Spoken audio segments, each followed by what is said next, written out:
we good? Everybody? First of all, thank you guys for coming. Michael has obviously not come out publicly about this till now. I think this is a story that deserves telling, and I want to present it kind of in three parts to y'all. First going to be the background of what happened. Second is going to be about the video that you've all heard so much about. And then the third part is going to be our attempts to deal with Marriott about this incident and how do we correct it. Michael traveled to Phoenix on February 5th to cover the Super Bowl and related activities. He was staying at the Renaissance Phoenix downtown hotel. He's supposed to stay there from February 5th to February 13th. On February 5th, after performing his media duties, he returned to the hotel and was having water in the lobby bar. He obviously drew a lot of attention, and he began to tell the people assembled in the lobby stories, NFL stories, old stories. Several people offered to buy him a drink. He declined, saying he had work the next day. Two of the gentlemen who offered to buy him a drink are the witnesses that we have here for you today on Zoom. Phil Watkins and Bryn Davis. Phil's Australian. He's 10 or 11 hours ahead or behind, so it's a big effort for him to be here. And Bryn Davis is a Philly fan who's from Philadelphia, but he's in Europe right now. But they both agreed to come and talk to you guys about what happened. I think it's really important to understand where these witnesses come from. This is not someone that we found through an investigator. These witnesses called in to a show hosted by a guy named Tony Bruno. And Tony Bruno called us and gave us their names. When we first talked to these gentlemen, they said, I've just read about in the paper what happened last night. I was sick to my stomach. I have a wife and kids, and I'm sick with what happened to Michael. You'll see on the video these gentlemen.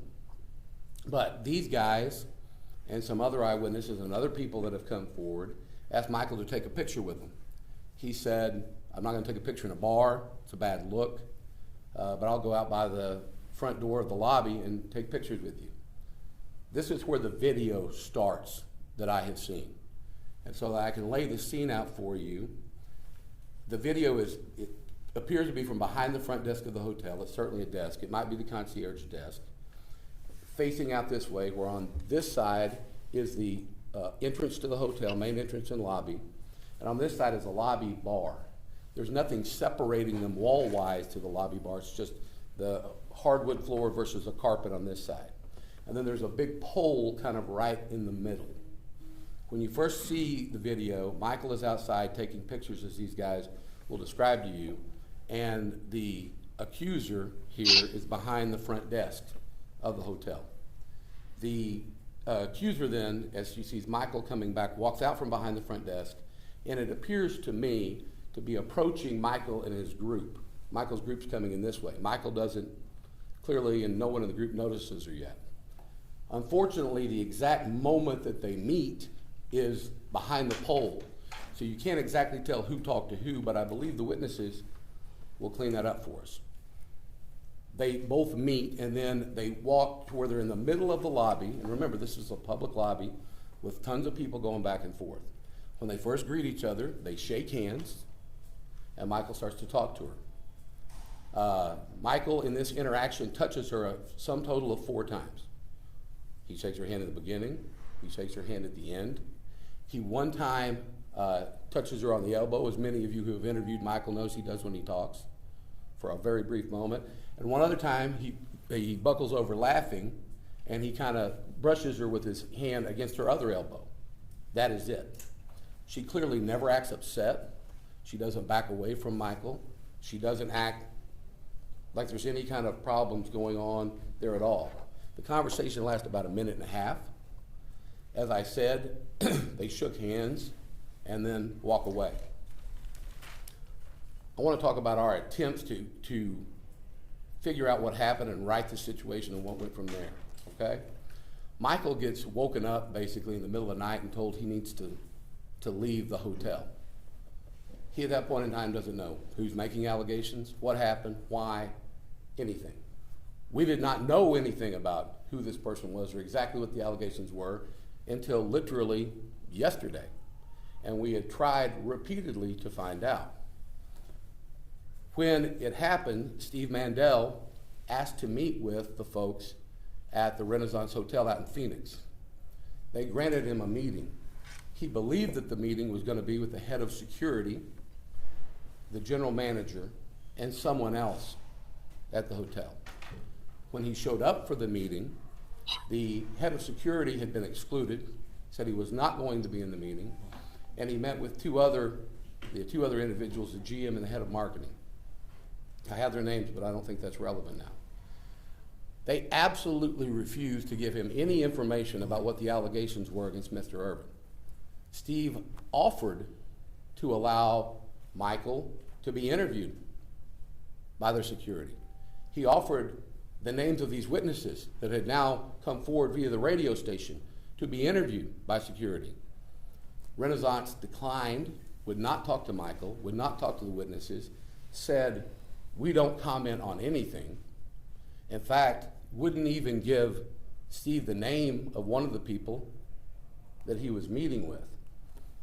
Throughout the week in Phoenix, repeated attempts were made to get the Renaissance to interview these folks to clear Michael's name. Again, as you already know from the papers and the media, he had been taken off of NFL Network, he'd been taking off a show on ESPN, and obviously he's very, very eager to clear his name and clear up these allegations. Well, how do you do that when you don't even know what you're being accused of? And how do you do that when the people that are making the allegations won't tell you what they are? So obviously we didn't have the video and we didn't have any meetings with the witnesses, so I had to file the lawsuit. We filed the $100 million lawsuit in state court in Collin County, because that's where Mr. Irvin lives. That's where we felt like the majority of the damage was being done in this case. As you've seen, the state court judge immediately ordered production of the video that we believe would clear Michael's name. A few hours before the deadline to produce the video, Renaissance did a legal maneuver where they removed the case, Marriott, removed the case to federal court. In federal court, I think they believed everything would slow down, but we filed an almost identical motion for expedited discovery in federal court that the federal judge granted as well. And as many of you have reported and seen, the deadline to give us the information was yesterday. When I appeared yesterday to get the video, to see the video, I was not allowed to make a copy of it. I was not allowed to take a copy. I was not allowed to use my cell phone to make a copy. We believe these things were in violation of the court's order. In fact, before I went back to view the video, I was asked to empty all my pockets and search me so that I couldn't have any recording devices. I absolutely declined and said I'm not going to do that, but I'm not going to record anything without your permission either. All during the viewing of the video, I was required to sit in a room with the other counsel, opposing counsel, watching me, seeing what I was doing. So I was not free to talk about what was on the video, and certainly I don't have a copy that I could even talk to my client about it. Now, what is so damning about a video that was taken in a public lobby that they're now using to try to destroy this man's livelihood and reputation, that they won't just release it? We shouldn't even have to be in court with this. Marriott, I believe, should come forward. And in fact, I made a statement to the Marriott Council that I think is pretty telling. I said, would you rather like the press to hear my description of what the video shows, or would you rather just show them the video? Well, clearly you know his answer by the fact that I'm here describing it to you. We have filed an emergency plaintiff's motion to enforce court order to try to get the video. It was filed this morning. You can certainly go on the docket and get a copy of it if you want. We're hopeful we'll get the video to share it, but we think we're far enough along in the case now to say this case is nonsense. Not our case, but the allegations are nonsense. And we need to immediately get Michael back to work, and I believe that Renaissance needs to apologize to him. With that, I think Mr. Irvin has a statement he'd like to make.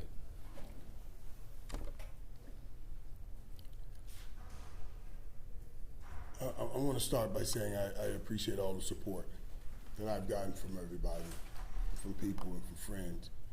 And I'm not talking about just in this moment. I'm talking about over the years.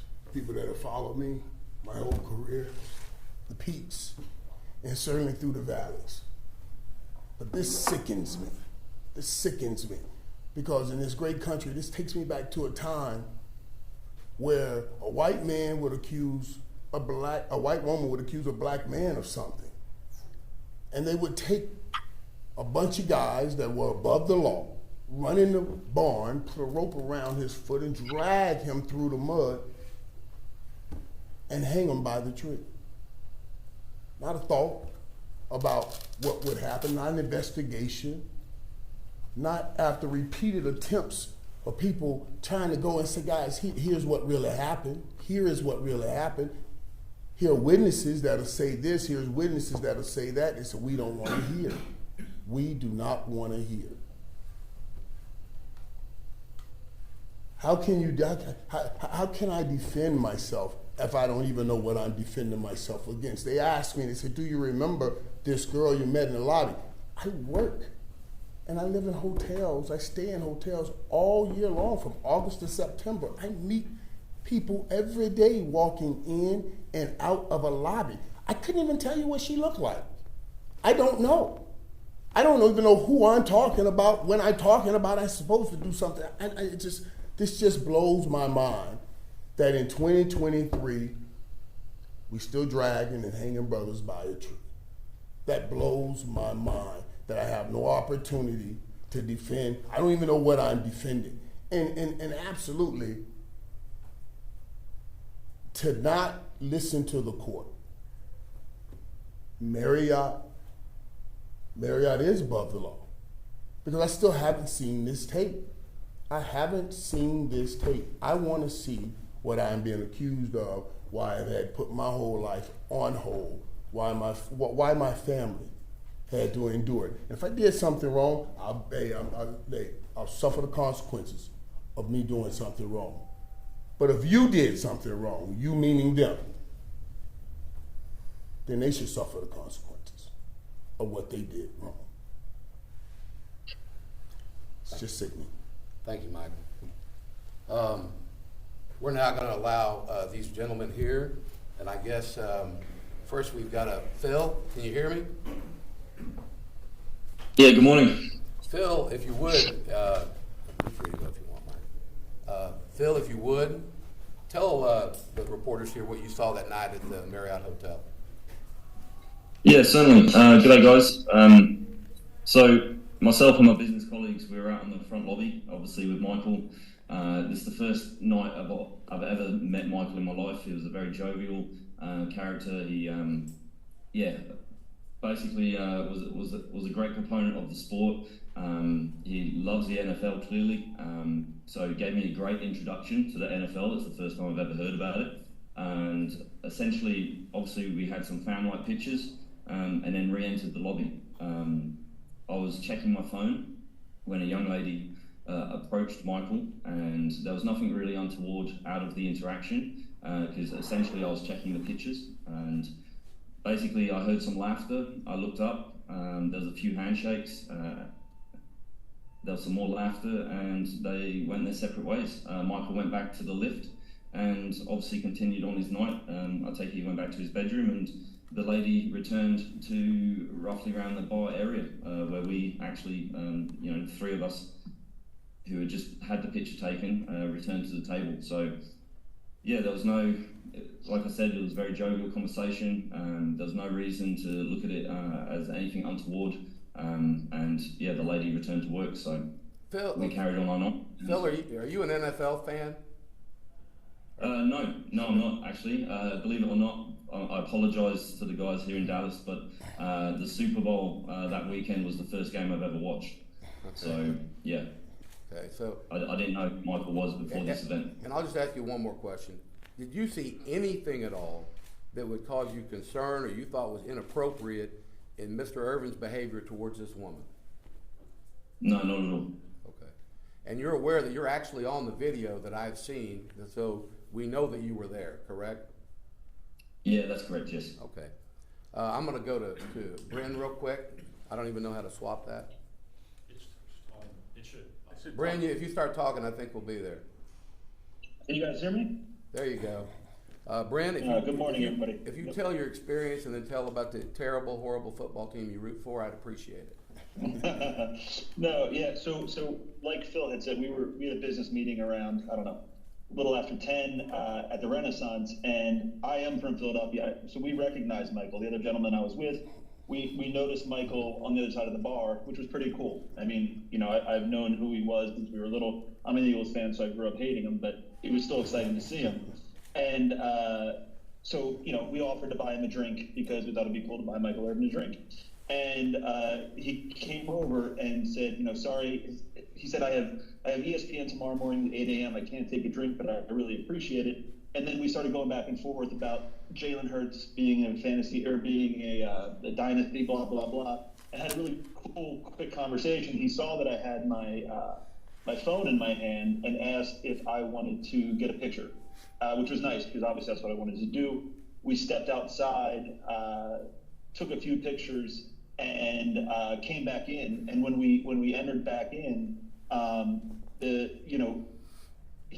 woman had come around the corner, kind of met Michael at the corner. They had a very brief interaction that was, you know, super, you know, friendly, lots of laughter. And Michael went back to his room. I went back to my seat, and 2 days later, I read about the story that we're talking about now. At any point in time, did you see anything that caused you concern, you thought was inappropriate? Mr. Irvin should have done that, just untoward. Did you see anything like that? Well, it's frozen Zoom. He is in Europe. Guys, if he comes back, I'll do it. Other than that, I think that concludes our press conference.